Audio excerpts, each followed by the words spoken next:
বিসমিল্লাহির রহমানির রহিম। ভাই কেমন আছেন? আলহামদুলিল্লাহ ভালো। ভালো আছেন না? জি ভাই। আপনার জীবনে এমন কোনো ঘটনা আছে যে ঘটনা আপনার বারবার মনে পড়ে? এরকম কোনো ঘটনা যদি থাকে তাহলে প্লিজ আমাদেরকে একটু বলেন। আসলে আমার জীবনে বহু ঘটনাই আছে, তারপরেও যেহেতু পবিত্র রমজান মাসের উপলক্ষে আমি একটা আমার জীবনের ছোট্ট একটা ঘটনা বলি। আপনার 1996 সালে আমি তখন নারায়ণগঞ্জ থাকি, মেসে থাকি। তাহলে মেসের সিস্টেম ছিল আমরা সারাদিন যে কাজ করতাম, ডিউটি করতাম, করার পরে আমাদের মেসেই আমাদের ইফতারিটা হইতো, কিন্তু ইফতারিটা করা হইতো যার যার ব্যক্তিগত পকেটের টাকা দিয়া। এটা মেসে কোনো খরচা হইতো না। পরে আমি একদিন আমার কাজ ডিউটি থেকে আমি আইসা ইফতারির সময় আমার পকেটে কোনো টাকা ছিল না, কিন্তু আমি কিভাবে ইফতারি করব আমি খুব পরেশানি হয়ে গেলাম যে সারাদিন রোজা রাখলাম, এখন পকেটে টাকা নাই, কীভাবে আমি ইফতারিটা করব।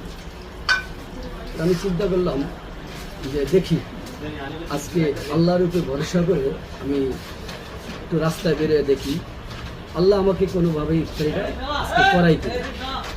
তখন আমি বিকালবেলা সম্ভবত আসরের নামাজ পড়ার পরে আমি রাস্তা দিয়ে হাঁটতে আমার বাসার থেকে প্রায় 20 মিনিটের মতো দূরে আমি চলে গেলাম।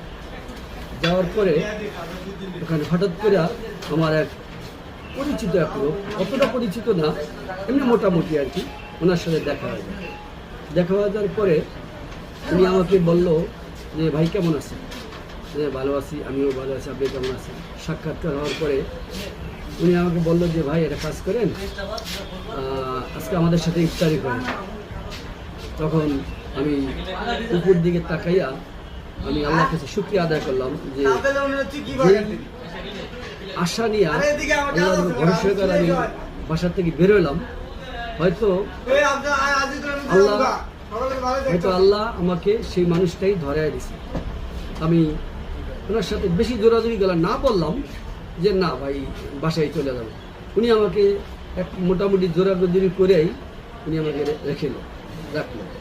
রাখার পরে আমি ওনার সাথে ওই দিন ইফতারি করলাম।